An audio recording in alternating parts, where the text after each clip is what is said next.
I'm showing you something really, really special. 2 years in the making and a massive achievement. Okay, so here we are, a teak vintage room in Vienna with a long-awaited custom Neumann console, a few conceptual revisions, and we're today with a man who built this jewel, a unique desk which couples the vintage Neumann modules with a modern layout. Flow Weixelbaumer. Flo, tell us about it. So it's basically a 16 mono channel, 4 stereo channel console. But for mixing we implement some extra summing possibilities as well in this area here. They can be routed to the main bus or to the subgroups. And the 16 mono channels have different types of EQ models. We have some Neumann EQs from more or less early 90s, late 80s, early 90s here. A little bit older from the 80s, there's other Neumann EQs, and on the other side of the console we have EQs, Swiss EQs from Filtec and BFE from the 70s. So 30 years of flavor, EQ flavor. Very sweet. I've used them already and they were fabulous. The smaller ones are based on the larger ones, but they are just bell EQs, all 3 bands. And the larger one has 2 bell EQs and 2 shelving EQs. Maybe we should talk a little bit first about what's the console made of. It's made of Dana modules. Okay. From the 70s to the 90s.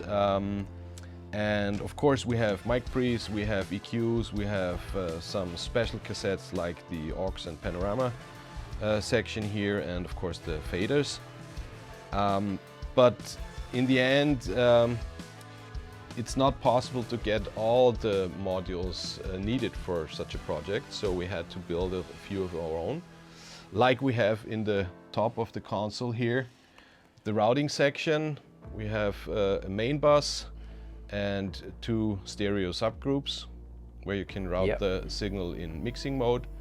Of course there's a direct out on each mono channel, so you can record every single signal directly from the console into Pro Tools. Oh, nice. You can implement the EQ if you wish in recording, so there's a button here for set the direct out to post EQ. And of course for driving the mic pre's a little bit hotter, then okay, for the converters you have the pad as well, really where you can have a smart and 30 dB pad if you like. So you can push the gain of the preamp and then attenuate the output, right? Attenuate the output going really to cool. Pro Tools so you don't Very nice. clip the converters. There are 2 inserts, one before the EQ module and one after the EQ module. Okay, can be engaged Can here. be engaged in the routing section. Yeah. So the second one is engaged. I remember you told me. Second one can be engaged from here this, from this extra module here to the side. For each channel, right? Each of the mono channels. Yes. Yeah. Okay, so let's talk a little bit about the EQs. We already heard that it's 3 different types of EQs in this console. What you're seeing here is the W491A from Neumann. It has 3 bell filters.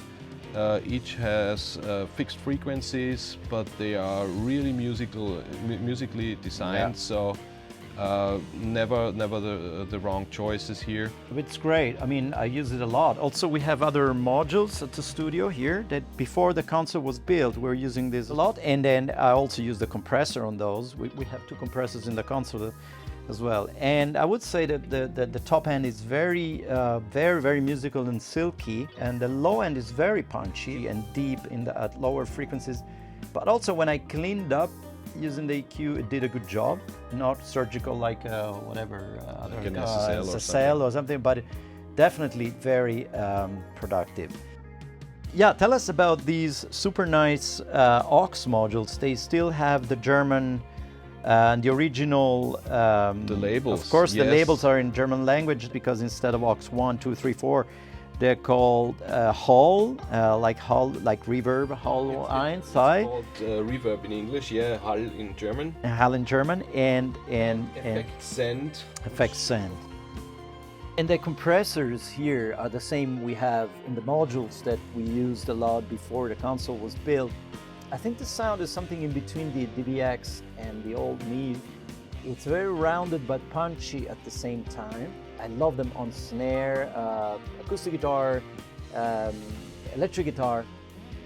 In the middle here on this side we have the master section, of course with the level controls of the 4 subgroups and the main stereo bus left and right, main faders. The routing here for what you want to hear in the control room section and which speaker you want to use, we had to design that for ourselves because that was only also not available. This is like mute, like aus, and dim. Yeah, and of course mono. And these are interesting. Tell us about these two. The one you're showing at the moment is switching left and right side for right? yeah, just for listening purposes. And the other one is phase flipping one side of the mix and mixing them together so you can listen to the phase reversed signal.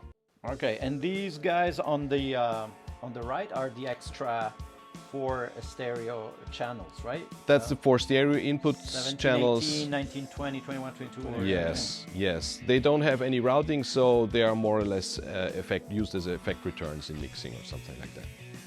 There's something very, very attractive here in the middle of the console. What have you done? Yeah, so in the end we had this little space in the middle of the console, more or less a producer desk, and to use the space as good as possible, we implemented a 20-slot 500 series rack.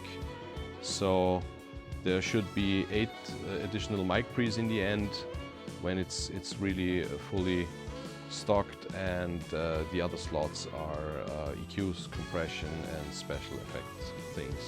And all this is going to be in the patch bay, right? Yes, sure, of course, yeah. Everything patchable to any channel, or even if you don't use the console, you can just use hardware inserts in Pro Tools to use these extra effects. We have some DAW control as well with this Avid Artist Mix. But for mixing on the console, I thought it would be really, really great to have some level control as well.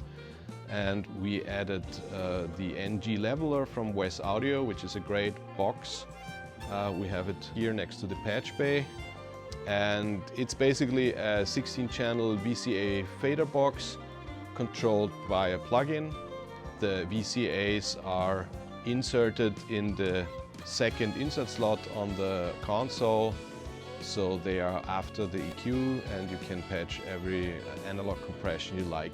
They also implemented a really nice feature. They have a little saturation setting on each channel in this VCA box as well. It sounds really great. I'm using it today on a mix, and it really, really sounds very musical. So in the end, a big part of the sound of this console are the many transformers in the signal path. You have an input transformer on the mic pre, of course. They can be set to 0 gain, so you can use them as a line amp as well. Then you have an input transformer in the EQ module. You have an input and output transformer in the faders. So now 4 transformers in the signal path. And the summing amplifiers have input and output transformers as well. So they are stored in another rack in our machine room, so you can't see that at the moment. And of course the master fader has an additional transformer on the input, so in total it's up to 7 transformers in the signal path.